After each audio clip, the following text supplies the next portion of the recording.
오늘 우리에게 주시는 하나님의 말씀은 에스더 7장 1절에서 10절까지 말씀입니다. 다 함께 일어나셔서 하나님의 말씀을 경청하시겠습니다. 왕이 하만과 함께 또 왕후 에스더의 잔치에 가니라. 왕이 이 둘째 날 잔치에 술을 마실 때에 다시 에스더에게 물어 이르되, 왕후 에스더여, 그대의 소청이 무엇이냐? 곧 허락하겠노라. 그대의 요구가 무엇이냐? 곧 나라의 절반이라 할지라도 시행하겠노라. 왕후 에스더가 대답하여 이르되, 왕이여, 내가 만일 왕의 목전에서 은혜를 입었으며 왕이 좋게 여기시면 내 소청대로 내 생명을 내게 주시고 내 요구대로 내 민족을 내게 주소서. 나와 내 민족이 팔려서 죽임과 도륙과 진멸함을 당하게 되었나이다.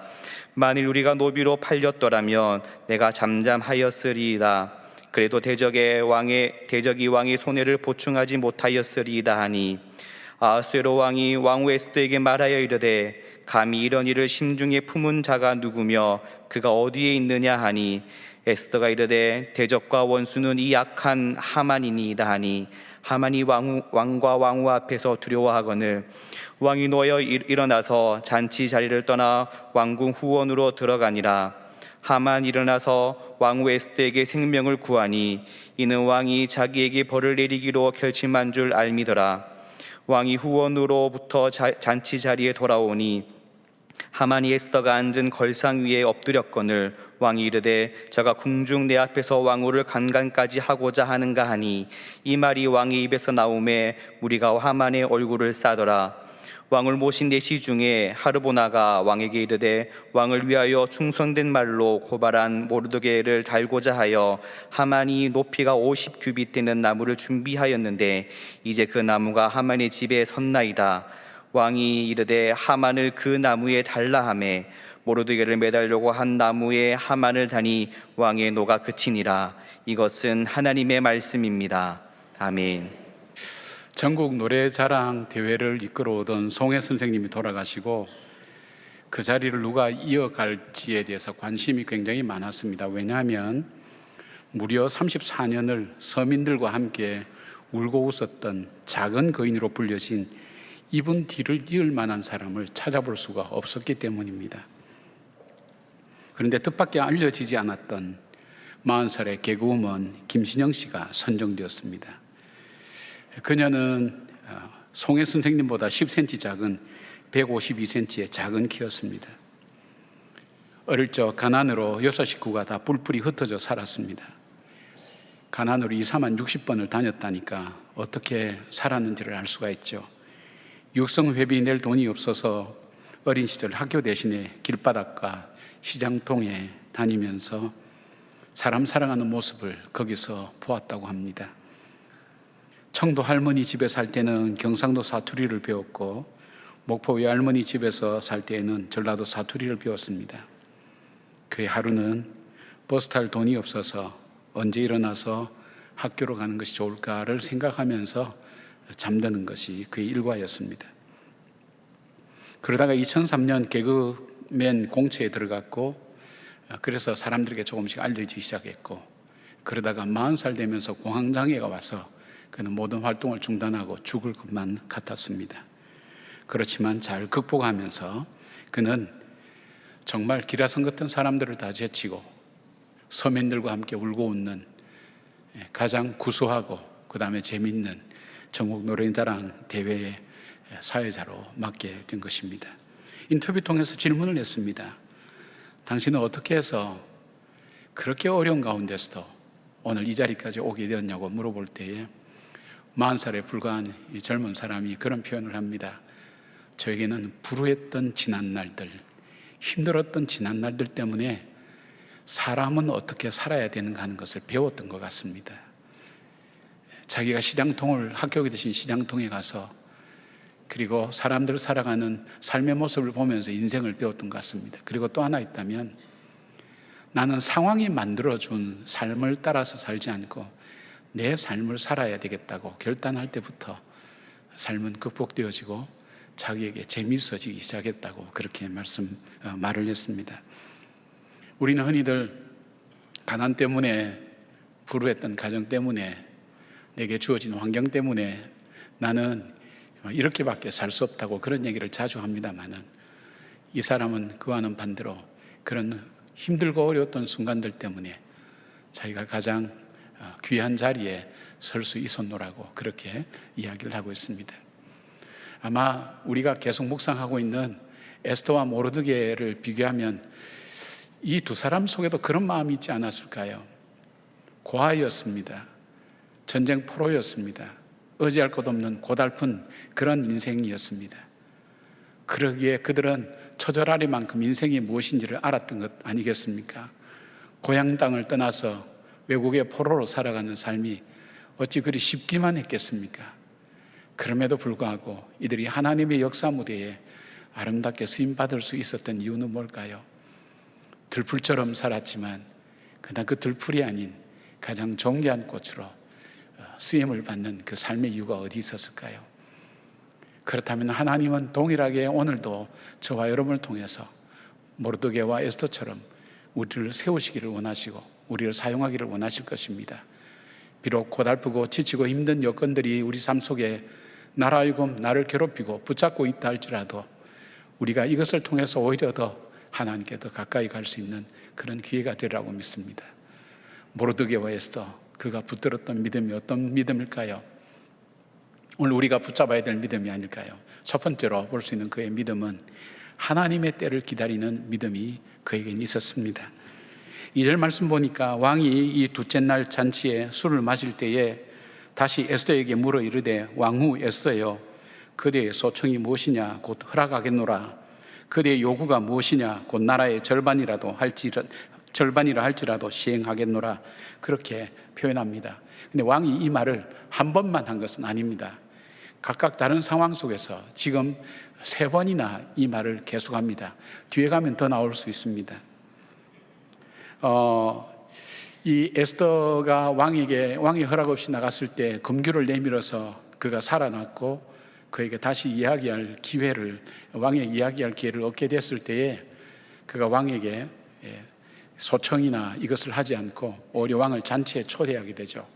그래서 이 왕으로 하여금 3번씩이나 너가 정말 원하는 것이 뭔가, 너가 바라는 것이 무엇인가를 이야기하도록 만들었습니다. 지금 당장 말해야 될 정도로 에스더의 마음은 조급합니다. 죽음이라는 것, 민족의 말살이라고 하는 엄청난 부담을 안고 있기 때문에 당장 지금이라도 왕이 기회를 줬을 때에 왕이시여 내가 지금 어렵게 되었습니다. 하만에 의해서 우리가 죽게 되었습니다. 그렇게 얘기할 수 있는데 그는 하지 않았습니다. 3번씩이나 미루어서 왕에게 말했던 이유가 뭘까요? 하나님의 때를 기다린 것입니다. 하나님께서 역사하실 기회를 이 에스더는 하나님께 드리는 것입니다. 지금 할 수도 있고 지금 해도 괜찮다고 판단이 되어도 믿음의 사람은 하나님의 때를 기다리고 그 때를 분별할 수 있도록 지혜를 달라고 기도하는 사람인 것을 성경을 통해서 우리는 보게 됩니다. 에스더가 왕에게 소청할 것을 말하기 전에 하나님께서는 에스더의 기도를 들으시고 준비하고 계신 것을 우리는 잠깐이라도 볼 수 있습니다. 지난주에 나누었던 6장 1절 시작하는 그 밤에라는 그날 밤이라고 하는 이 한마디, 이 단어는 하나님의 역사심을 잘 보여주고 있습니다.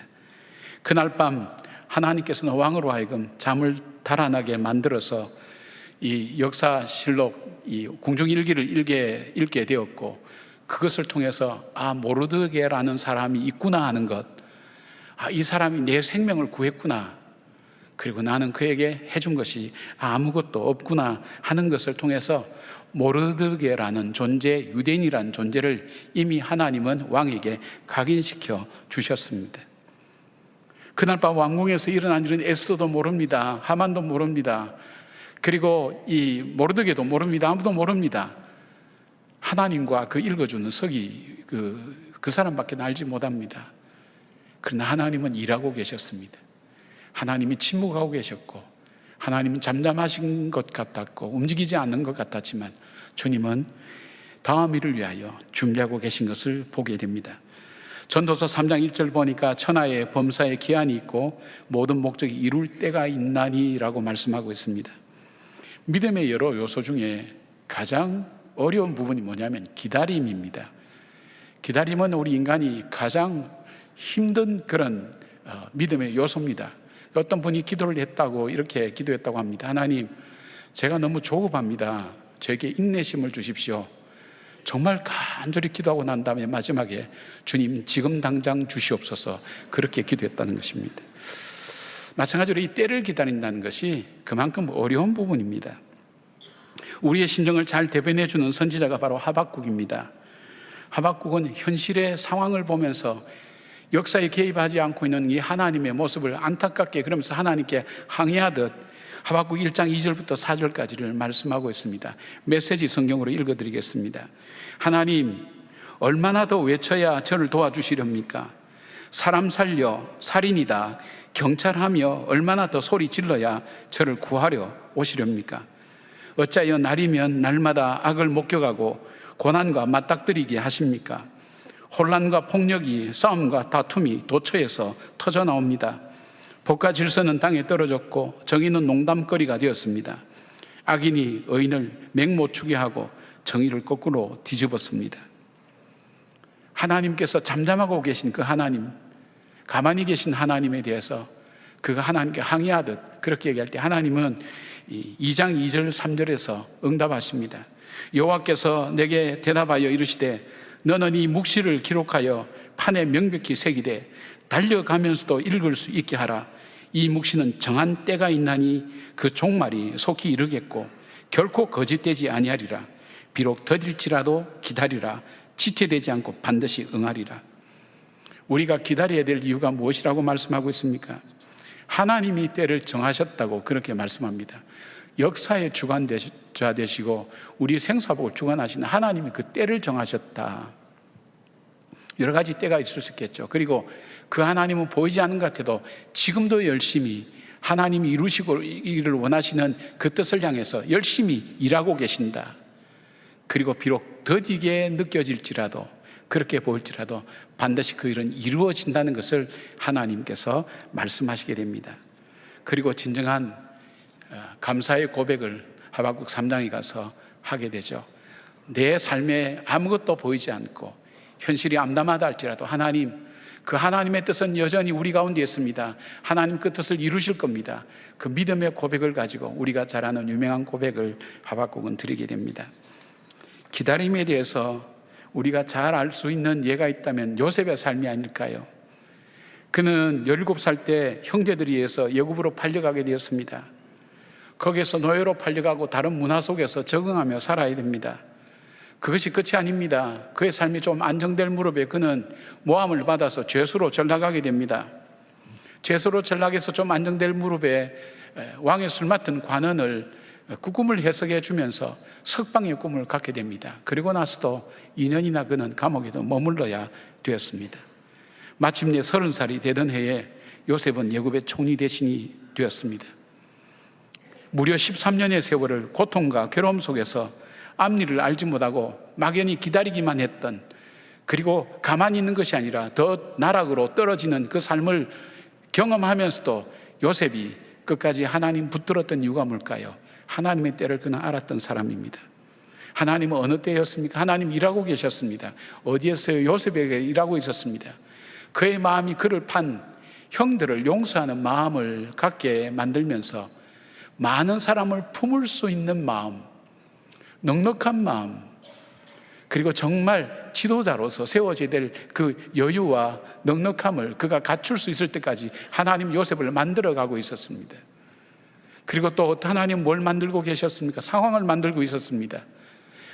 노예면서 죄수가 와서 우리나라의 총리 대신이 된다. 받아들일 사람이 있을까요?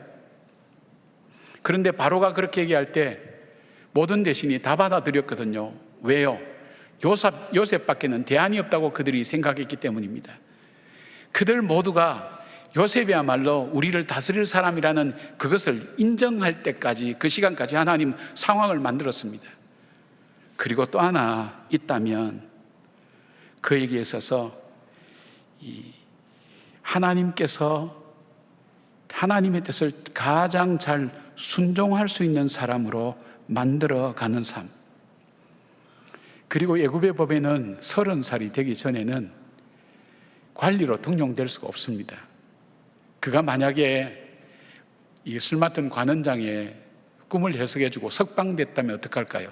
28살이나 9살쯤 되면 아마 고국으로 돌아갔겠죠. 고국으로 돌아가면 야곱에게 뭐라고 얘기했을까요? 이 형들에게 팔렸다고 얘기할 때 그 집안은 피비린내 나는 싸움이 시작될 겁니다. 하나님은 그렇게 하지 않았습니다. 기다렸습니다. 그 기다린 동안 뭘 하셨을까요? 하나님은 요셉을 만들어간 것을 보게 됩니다. 요셉뿐 아닙니다. 다윗의 삶을 여러분 아시게 될 겁니다. 진 에드워드라는 사람이 지은 세왕 이야기라는 아주 짧은 그 책이 있습니다. 자, 다윗이 16살 때 너는 왕이 될 거라고 사무엘로부터 기름 부음을 받았습니다. 근데 다윗이 지금 살고 있는 삶이 뭐냐면 베들레헴 그 들판에서 양이나 치고 있는 자기 모습을 생각하면서 나는 정말 왕으로 세움 받은 게 맞을까? 뿐만 아닙니다. 그가 좀 괜찮아질 것 같았지만 왕에게 쫓겨서 10년간 도망 다니면서 굴 속에 전전긍긍하면서 살면서 정말 나는 왕이 맞을까? 그 생각하지 않았을까요? 그런데 하나님은 그 기간을 통해서 어떻게 했습니까? 그 기간을 통해서 다윗을 만들어가고 있었습니다. 세왕 이야기는, 세왕은 사울왕, 다윗왕, 다윗의 아들 이 압살롬을 얘기합니다. 하나님은 이 기간 동안에 다윗 안에 있었던 이 사울을 제거하는 그 삶을 살게 만들었습니다. 다윗 안에 있는 압살롬과 같은 마음, 그 마음을 하나님은 제거하고 정말 이 통일 이스라엘을 다스릴 수 있는 왕으로, 진정으로 하나님 뜻을 살피며 주의 뜻을 이루어가는 왕으로 만들어간 그 기간이 정말 지루했던 시간이요, 헛된 시간처럼 여겨졌지만 그 기간을 통해서 하나님은 열심히 다윗을 만드셨고, 우리의 보기에는 그냥 흘러간 시간 같았지만 하나님이 일하고 계셨던 삶인 것을 보게 됩니다. 사랑하는 여러분, 하나님의 때를 기다리면서 우리가 해야 될 일이 뭘까요? 하나님께 기도하기를 계속해야 됩니다. 그리고 하나님의 약속을 믿고 말씀의 인도함을 받아야 됩니다. 다윗의 시편이 가장 고난과 시련의 때에 주옥 같은 시가 쏟아진 것을 여러분 아십니까? 매일매일 그 고난과 시련 가운데 그가 고백했던 기도의 내용들은 무엇입니까? 하나님의 말씀의 인도함을 받는 것이었습니다. 그 말씀을 통해서 힘을 얻는 것입니다. 그 말씀을 통해서 삶의 방향을 잡고 오늘도 이겨낼 힘을 얻었던 것, 바로 그것이 다윗의 시편 속에서 볼 수 있습니다. 얼마나 처절하고 위험하고 고통스러운 현실이었으면 그의 시에는 아픔이 묻어 있습니다. 우리가 공감할 수 있는 삶의 고난이 묻어 있습니다. 우리가 위로를 받을 수 있는 삶의 절망이 묻어 있습니다. 그 가운데 그는 주저하지 않고 하나님께 기도하며 하나님 앞에서 만들어져 가며 말씀의 인도함을 받는 그런 삶을 살았던 것을 보게 됩니다. 그리고 어떻게 했습니까? 믿음으로 한 걸음 한 걸음 걸었습니다. 전에는 자기의 뜻대로, 전에는 자기의 생각대로, 환경으로 한 발을 옮겼다면 이제는 그 발을 옮기는 것이 하나님의 말씀을 듣고 그 말씀을 따라서 옮기는 삶, 말씀을 따라 내 생각을 바꾸고 말씀을 따라 내 걸음을 바꾸고, 즉 믿음으로 살아가는 그 삶, 말씀을 따라 살아갔던 그 삶의 걸음걸음이 주께서 열어가신 길이요 복을 주신 길이라는 것을 우린 다윗의 생애를 통해서 볼 수 있습니다. 사랑하는 여러분, 오늘 우리는 우리의 삶 속에서 피하고 싶고 벗어나고 싶은 굴레처럼 씌어진 어려운 일들 많지만 하나님 말씀을 통해서 위로받기 바랍니다. 하나님 말씀을 붙잡으시기를 바랍니다. 그리고 하나님의 약속한 때에 이루어주시는 그 하나님을 신뢰하시기를 바랍니다. 복음성가 가사 중에 주님의 시간, In His Time이라는 노래가 있습니다. 주님의 시간에 주의 뜻 이루어지리 기다려, 하루하루 살 동안 주님 인도하시니 주 뜻 이룰 때까지 기다려 그때를, 주의 뜻 이루어지길 기다려, 주의 뜻 이루어질 때 우리들의 모든 것 아름답게 변하리 기다려. 사랑하는 여러분, 지루하고 힘든 시간을 보내는 분들도 있을 겁니다. 기다리십시다. 주님께서 하시는 일입니다. 주님께서 정하신 때가 있습니다. 주님은 가만히 계신 것 같아도 지금도 나를 위해서 일하고 계시는 분이라는 것, 그리고 반드시 그 일을 이루신다는 것을 믿음으로 고백하며 말씀 따라 걸어가는 우리 모두가 되기를 바랍니다. 두 번째, 이들이 갖고 있는 믿음이 어떤 믿음이었습니까? 바로 하나님의 지혜를 의지하는 믿음을 갖고 있었습니다. 에스더는 기도하는 것을 가장 효율적으로 이루기 위해서 하나님의 때를 위해서 기도했습니다. 또한 자신도 하나님께 지혜를 구하면서 기도한 것입니다. 잠언 2장 6절 보니까 대저 여호와는 지혜를 주시며 지식과 명철을 그 입에서 내시며, 하나님께서 지혜와 지식과 명철을 기도하는 자에게, 주님을 의지하는 자에게 주신다고 말씀하고 있습니다. 야고보서 1장 5절 보니까 너희 중에 누구든지 지혜가 부족하거든 모든 사람에게 후히 주시고 꾸짖지 아니하시는 하나님께 구하라 그리하면 주시리라고 말씀합니다. 에스더의 기도가 3일만 지속됐다고 믿는 분이 있을까요? 아마 그런 분 없을 거예요. 자기가 왕에게 얘기할 때 왕이 금규를 내밀어서 자기가 만져서 왕에게 이야기할 수 있는 기회를 얻었다, 이건 기도 응답되었다, 그러고 나서 이제 응답됐으니까 이제 그만이다, 그렇게 했을까요? 아닐까요? 왜냐하면 그의 궁극적인 기도는 이민족이 사는 거기 때문에 그 기도는 중단할 수가 없습니다. 계속해서 그 기도할 때에 하나님께서 그에게 무엇을 허락해 주셨을까요? 하나님께서 지혜를 주셨습니다. 성경에 보면 지혜가 있다, 지혜를 하나님께로 받았다는 것이 크게 한 3가지 카테고리로 이렇게 나눠집니다. 첫째는 삶의 태도가 바뀌는 걸 말합니다. 삶의 태도, 자세가 바뀔 때. 지혜로운 사람은 삶의 태도가 다릅니다. 고난을 받아들이는 태도, 그리고 성공을 받아들이는 태도가 복됩니다. 그래서 시편 1편에 복 있는 사람은 하면서 저는 시냇가에 심균 나무가 시들을 쫓아 과실을 맺는 것 같이 할 때, 이 시냇가는 말씀드린 것처럼 그냥 저절로 만들어진, 비가 와서 만들어진 와디와 같은 그런 시내가 아니고 어떤 인격적인 사람이 의지를 가지고 고랑을 파서 만든 시내를 얘기합니다. 메마른 황무지 같은데 고랑을 파서 물을 흘려보내는 겁니다. 그러면 그 황무지가 어떻게 됩니까? 거기에 풀이 자라고 나무가 자라고 과실을 맺어서 열매를 맺는 그 인생, 하나님께서 인정하시는 의인의 길이 바로 여호와의 율법을 주야로 묵상하는 자라고 얘기했습니다. 이 바로 삶의 태도가 바뀌어집니다. 내 계획이 있었습니다. 내 뜻이 있었습니다. 그러나 여호와의 말씀을 주야로 묵상하고 그 말씀이 인도하는 대로 걸어가는 사람은 그 사람의 삶이 비록 황무지와 같다 할지라도 시냇가에 심긴 나무처럼 과실을 맺는 그 인생으로 만들어 가신다는 것. 이 지혜는 삶의 태도의 변화가 일어납니다. 여러분, 은혜를 받고 나면 여러분 속에 나타나는 큰 변화가 뭔지 아십니까? 여러분은 의식하는지 무의식하지 못하는지 모르겠습니다만은 나에게 있어서 패러다임이 바뀝니다. 문제를 보는 관점이 달라집니다. 그리고 문제를 해석하는 것이 달라집니다. 그러니까 내 자신의 태도가 바뀌게 되어 있습니다. 이게 지혜로운 겁니다. 그 다음에 지혜로운 사람은 어떤 사람인가? 시간에 한계가 있다는 것을 아는 사람입니다.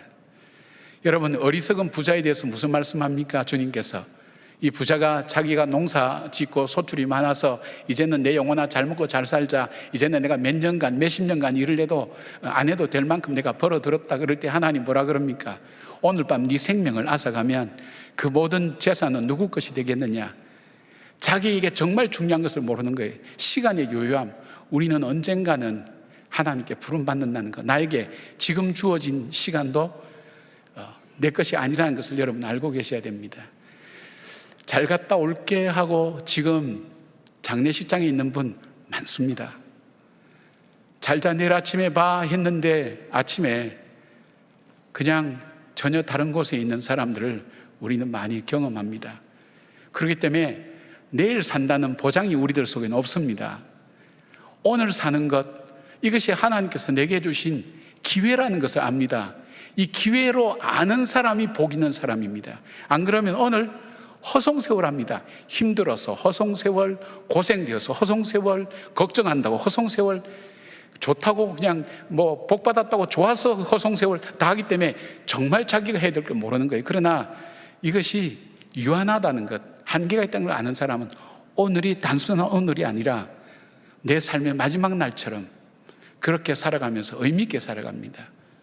힘들고 어려워도 주저앉지 않습니다. 그 속에서 하나님의 뜻을 바라보며 걸어갈 수 있는 사람, 이 사람이 지혜로운 사람이다. 또 하나 지혜로운 사람은 우선순위를 가릴 줄 아는 사람, 내가 먼저 해야 될 것과 나중에 해야 될 것을 아는 사람. 우리가 이 우선순위를 잘 모르기 때문에 인간관계도 꼬이고 우리 삶에도 꼬이고 어려운 부분이 많지 않습니까? 지나고 보면 이걸 먼저 했어야 되는 건데, 그 지혜가 있는 사람, 먼저 할 것과 나중에 할 것. 여러분, 급한 것이 있고 중요한 것이 있습니다. 급한 것부터 우리는 중요하다고 생각하는데 그렇지 않습니다. 급한 것이 우리에게 정말 중요하게 보일 때가 있습니다. 그러나 정말 중요한 것이 급한 것이 되면 그때는 방법이 없습니다. 우리에게 있어서 급한 것을 알면서도 중요한 것을 분별하는 지혜, 바로 그것이 성경에 나오는 지혜와 마찬가지입니다. 왜 이 말씀을 드린가 하면 이 지혜를 오늘 에스더는 사용하고 있다는 것을 보게 됩니다. 무엇일까요? 하나님께서 에스더에게 주신 지혜를 주신 겁니다. 에스더는 이 왕이 지금 이 아수르의 왕을 대하는 태도나 이렇게 말해서 에스더의 모습을 잘 보여주고 있는데, 왕에게서 공개적으로 3번이나 에스더에게 나라의 절반이라도 주겠다는 말을 하도록 3번이나 하도록 만들었습니다. 충동적이고 감정적인 왕으로 하여금 에스더의 소청에 거절하지 못하도록 만드는 방법 중에 하나입니다. 마치 예수님께서 예수님을 3번이나 부인한 베드로를 만나서 네가 나를 사랑하느냐 3번 질문하면서 베드로로 하여금 주님께서 주신 사명을 거절하지 못하고 생각나게 하고 끝까지 따라갈 수 있도록 만들었던 그 질문처럼 말입니다. 3절에 보니까 왕후 에스더가 대답하여 이르되 왕이여, 내가 만일 왕의 목전에서 은혜를 입었으면 왕이 좋게 여기시면 내 소청대로 내 생명을 내게 주시고 내 요구대로 내 민족을 내게 주소서, 이렇게 되어 있습니다. 이런 표현을 3번 씁니다. 그런데 여러분, 우리 한국어 성경에는 잘 표시가 되지 히브리어는 이것이 나타납니다. 표시가 됩니다. 구분이 됩니다. 3번 다 동일하게 얘기한 것 같은데 동일한 얘기가 아닙니다. 첫 번째, 여기에 왕의 목전에서 은혜를 입었으며 왕이 좋게 여기시며라는 이 표현은 이 3절, 그 다음에 5장 3절, 5장 4절, 그리고 오늘 이 본문 여기에 나오는데, 여기에서 왕이 좋게 여기시거든 할 때 첫 번째 그런 표현을 쓸 때는 그냥 평범하고 단순하게 씁니다. 그러나 두 번째 쓸 때는 표현이 훨씬 더 이 히브리 문법적으로 공손하고 예의를 갖추면서 왕의 권위를 인정하는 표현으로 바뀌게 됩니다. 그리고 세 번째, 오늘 본문에서 세 번째로 왕의 목전에서 은혜를 입었으면 왕이 좋게 여기시면, 이 표현은 히브리 원어대로 번역하면 왕의 목전이라는 그 표현이 아닙니다. 당신의 눈 안에 내가 좋게 보였거든, 이 뜻입니다. 그러니까 나라는 것, 당신이라는 것은 뭡니까? 나라는 걸 전제로 하고 있지 않습니까? 당신의 아내인 내가 당신에게서, 남편인 당신에게서 사랑을 받았다면, 은혜를 입었다면, 이렇게 해서 가장 가깝고 근접하게 그렇게 표현하면서 왕의 마음을 움직여 나가는 것을 봅니다. 그리고 왕이 얘기할 때 먼저 누구부터 얘기합니까? 자기의 생명을 구해달라고 자기부터 얘기합니다. 왜요? 왕의 관심은 왕후에게 있지 딴 데 있지 않습니다. 우선순위가 왕후입니다. 왕후가 자기를 살려달라니까 거기서 귀가 번쩍 열리고 정신이 드는 겁니다. 그 다음에 이어서 나의 간구는 내 민족도 구해달라고, 그러면서 유대인이라는 것을 밝히게 됩니다. 자, 하나님 미리 준비해 주셨죠? 어떻게 준비해 주셨죠? 간밤에 바로 이 아수에로 왕에게, 모르드게에 내가 빚을 졌구나, 모르드게는 유대인이구나, 왕비도 유대인이구나, 유대인은 나에게 나쁜 사람이 아니구나, 나를 유익하게 하는 사람이구나, 판단을 확실하게 그는 설 수가 있었습니다. 왕이 두 가지를 묻습니다. 그대의 소청이 무엇이냐, 그 다음에 그대의 요구가 무엇이냐. 이 에스더의 소청은 뭐냐면 나의 생명을 구해달라는 것, 그의 요구는 무엇인가? 내 백성을 구해달라는 것, 두 가지를 그는 이야기합니다. 사랑하는 여러분, 이 에스더의 이런 표현들이나 접근하는 방법, 이야기하는 것, 삶의 태도나 그가 주어진 기회를 잘 활용하는 것, 그러니까 최선을 다해서 바로 정확하게 하는 것은 하나님 주신 지혜가 바로 그 속에 있기 때문입니다. 여러분, 혹시 이제 우리 자매님들 집에 가셔서 남편에게 옷을 살 일이 있으면 옷을 사겠다 당장 이렇게 얘기하는 것이 지혜롭습니까? 아니면 운을 띄워놓고 시작하는 게 좋습니까? 여보, 내가 뭐 살 게 있는데 그런데 다음에 얘기할게요. 그럼 남자가 뭔데? 그럼 지금 얘기하기는 좀 뭐하고요, 다음에 얘기할게요. 조금 지나고 이제 하루쯤 지난 다음쯤이면 효과적일 거예요. 내가 이번에 꼭 사야 되는데, 근데 지금 살 형편이 안 돼. 지금은 안 될 거야. 무슨 소리 하는 거야? 뭔데? 뭐 사고 싶은데? 그때부터 남자는 미치기 시작합니다. 세 번째 얘기하면 사 그래 얘기합니다. 접근 방법이 다르죠. 여러분, 예수님이 베드로에게 네가 나를 사랑하느냐 할 때 베드로가 큰 소리 쳤잖아요. 예, 사랑합니다. 두 번째도 그랬잖아요. 세 번째 어떻게 합니까? 그가 한 말을 생각하고 심히 가슴을 찢는 듯이 아픈 마음을 가지고 내가 주를 사랑할 주께서 하십니다. 얼마나 마음속에 새겨졌을까요? 예수님의 말씀 속에 베드로는 배신할 수가 없었습니다. 그래서 베드로는 끝까지 거꾸로 십자가에 못 박혀 순교했다고 그렇게 전해지고 있지 않습니까? 마찬가지입니다. 여러분, 우리가 기도할 때 하나님 우리에게 지혜를 주십니다. 그 지혜를 구하셔야 됩니다. 하나님께서 우리에게 은혜를 주시는 그 하나님은 우리에게 지혜를 주셔서 명철을 주시고, 그리고 우리에게 지식을 주시고 우리에게 귀한 은혜를 베풀어 주셔서 우리로 하여금 그 일을 이룰 수 있도록 하나님께서 이루어 가신 것을 보게 됩니다. 하나님은 나를 바꾸지 않으면 상황을 바꾸든지 사람의 마음을 바꾸든지 하나님의 방법대로 인도해 가신 것을 기억하시면서 하나님께 지혜를 구하는 여러분들 되시길 바랍니다. 지혜는 세 가지라 그랬죠. 삶의 태도. 그래서 기도하면 내가 많이 바뀝니다. 보는 관점이 바뀝니다. 시간의 유효함. 그래서 오늘 시간은 기회로 해석하고 받아들입니다. 함부로 살지 않습니다. 그리고 더 중요한 것은 나에게 주어진 이 기회를 놓치지 않고 무엇이 먼저 해야 될 것인지 나중에 해야 될 것인지 분별하는 지혜가 여러분 속에 있어서 정말 말씀의 인도함을 받는 여러분의 기도가 되기를 바랍니다. 세 번째로 이 에스더가 갖고 있었던 믿음은 무엇인가 하면 하나님의 심판을 신뢰하는 믿음을 갖고 있었습니다. 하나님의 심판. 10절에 모르드게를 매달려고 한 나무에 하만을 다니 왕의 누가 그치니라고 말씀되어 있습니다. 모든 계획과 상황은 20m가 넘는 장대에 모르드게가 달려야 맞습니다.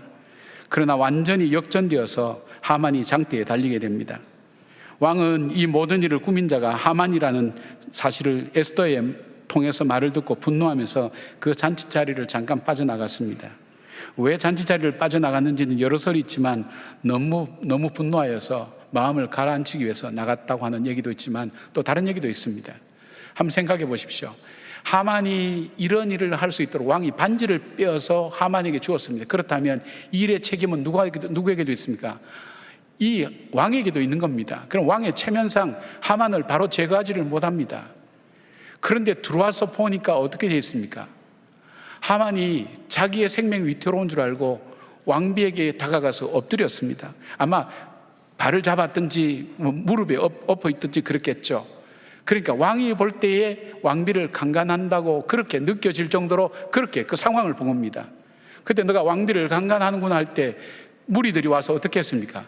이 하만의 얼굴을 쌌습니다. 얼굴을 쌌다는 의미는 뭐냐면 죄인이라는 의미, 그 다음에 이미 형을 받았다는 그런 의미를 갖고 있고, 이 바사나라의 궁궐 법에 내시도 있고 궁녀도 있고 많지 않겠습니까? 그러니까 무슨 일이 일어날지 모르니까 만약에 궁녀에게 여인에게 7발자국보다 더 가까이 가게 되면 다른 의도가 있다는 것을 알고 처벌하는 법이 있었습니다.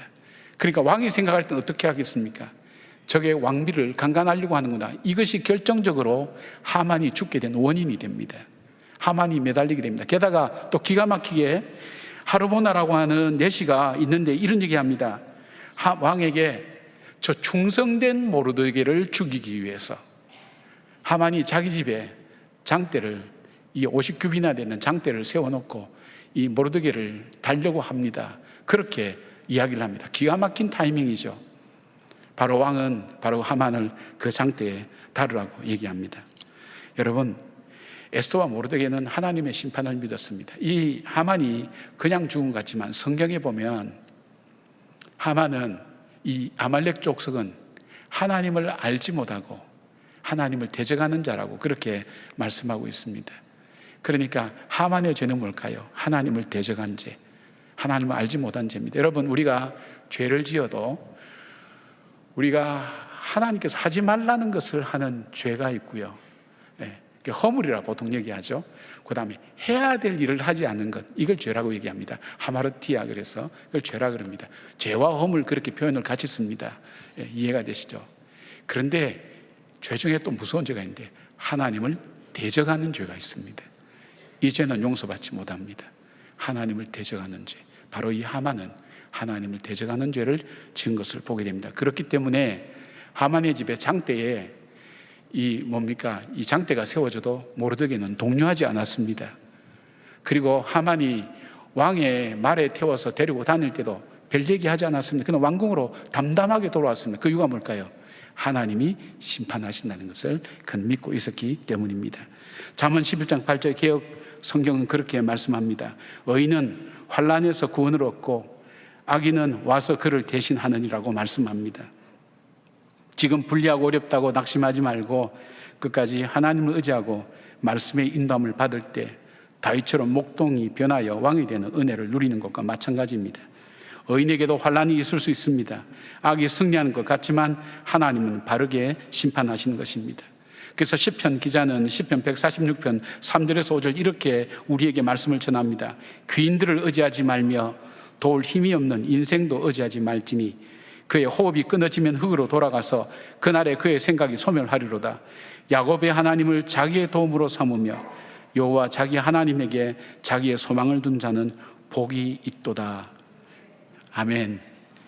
여러분, 사람에게 의지하지 않고 야곱의 하나님, 그 지렁이 같은 야곱도 버리지 않고 끝까지 사용하시던 그 하나님, 그 하나님께 소망을 둘 때 거기에 진정한 하나님의 역사심을 이 복이 임한다는 것을 말씀하고 있습니다.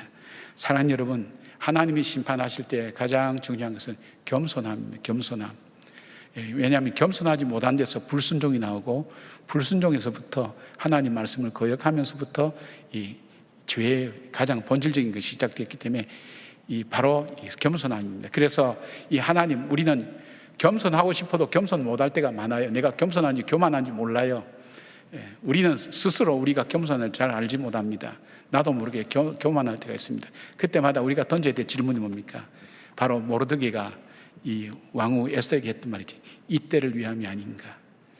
하나님 앞에 설 때 매 순간 매 순간 이때를 위함이 아닌가? 하나님께서 이때 참으라고 하는 것 아닌가? 이때 기도하라고 하는 거 아닌가?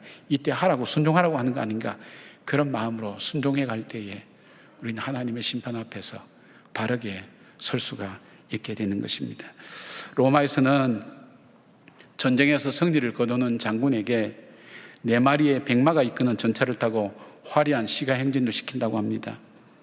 그때 비천한 신분이 노예 한 명을 장군 옆에 태워서 끊임없이 메멘토 모리라고 외치게 만듭니다. 이 라틴어로 메멘토 모리는 너도 죽는다, 그런 의미가 있겠죠. 그러니까 즉 오늘 당신에서 승리해서 개선 장군이 되었는데 그것 때문에 우쭐거리지 마라. 언젠간 너도 죽을 때가 있다는 것을 기억하고 살아라. 그것입니다. 우리는 하나님 심판대 앞에 설 겁니다. 심판이 없다면 우리 마음대로 살 수 있죠. 이 땅의 것이 정말 중요하죠. 그러나 하나님의 심판을 거치고 하나님 나라가 있다면 오늘 우리가 이 문제 앞에 어떻게 살아야 되겠습니까? 그것을 깨닫는 사람, 그 사람은 현실 앞에 주저앉지 않습니다. 그리고 현실 앞에 교만하지 않습니다. 하나님 앞에 설 때에 부끄러움 없이 설 수 있도록. 제가 집사람하고 대화하는데 집사람이 이제 그런 얘기를 해요. 여보, 만약에 솔로몬이 자기가 임금이 됐을 때 자기가 가장 나약하고 아무것도 모를 때 1,000번 제사를 드리지 않았습니까? 1,000번 제사를 드려서 그가 정말로 지혜를 얻고 정말 부귀영화를 누리는 왕이 되었는데 솔로몬이 그가 가장 왕성할 때 1,000번 제사를 다시 드렸다면 솔로몬의 삶은 달라졌지 않겠냐고. 이 마누라 말에 감동이 오는데 계속 이 말이 생각나는 거예요. 그러면서 제 마음속에 이제 너도 마지막을 향해 달려가는데 너 인생의 마지막에 뭘 할까? 저도 제 인생의 마지막은 언제 끝날까? 그리고 어떤 모습으로 끝날까? 하나님께 이제 계속 기도하면서 요즘 묻고 있거든요. 하나님, 이제 주님 앞에 가까울 때가 점점 다가가는데 제가 어떤 모습으로 남은 삶을 살기를 원하십니까? 할 때 마음속에 저거는 사람의 말이 아니라 하나님께서 나에게 주시는 숙제다. 1000번 예배를 하나님 앞에 드리면서 내 사역을 마무리하고 또 예배를 드리면서 하나님 앞에 기도하며 나 자신을 드리는 시간을 가져야 되겠다 생각을 하게 되었습니다. 무슨 생각하니까요, 하나님, 내 삶은 언젠가는 끝날 건데 제가 이 남은 시간을 어떻게 살기를 원하십니까? 목사로서 일평생 살아온 이 삶을 가장 복되게 아름답게 마무리하는 방법이 무엇이겠습니까? 기도할 때에 하나님께서 아내를 통해서 주시는 하나님 음성이라고 그렇게 듣습니다. 저보다 형님들도 많으신데, 누님들도 많으신데 마무리 어떻게 하시렵니까? 그냥 그대로 살다가 가시겠습니까? 오늘 굉장히 중요한 시간입니다. 오늘은 나에게 중요한 시간입니다. 그 중요한 시간, 내 삶의 주인 되신 하나님께 예배드리는 삶을 살지 않겠습니까? 그리고 주님 앞에 예배드리면서 믿음으로 그 나라에 서고 심판대 앞에 설 수 있지 않겠습니까? 풀꽃 중에 엉겅퀴라는 들풀이 있습니다. 척박한 고산지대나 길가에 쉽게 발견되는 그런 식물이죠. 엉겅퀴는 그 잎과 줄기에 날카로운 가시가 붙어있기 때문에 쉽사리 베어 없애거나 먹거리에 사용할 수가 없지만, 현재는 간 건강에 좋다고 그렇게 소문이 나면서 약재로 환영받는 식물이기도 하죠. 그런데 이 엉겅퀴가 스코틀랜드라는 나라의 국화라는 사실을 아는 사람은 그렇게 많지 않습니다. 척박한 환경 속에서도 강인하게 자라는 이 엉겅퀴, 그러나 이것이 스코틀랜드의 국화가 되기까지는 사연이 있습니다. 13세기 스코틀랜드는 덴마크의 침략을 받아서 위기에 처해 있었습니다. 덴마크는 당시에 이 바이킹족 해적들 그렇게 이야기할 수 있죠. 그들은 외국의 배들을 약탈하고 나라를 쳐들어가서 약탈을 일삼는 흉포한 그런 군대였고, 거기에 비해서 스코틀랜드의 군대는 숫자도 작고 숙련도 있어서도 덴마크보다 열세였습니다.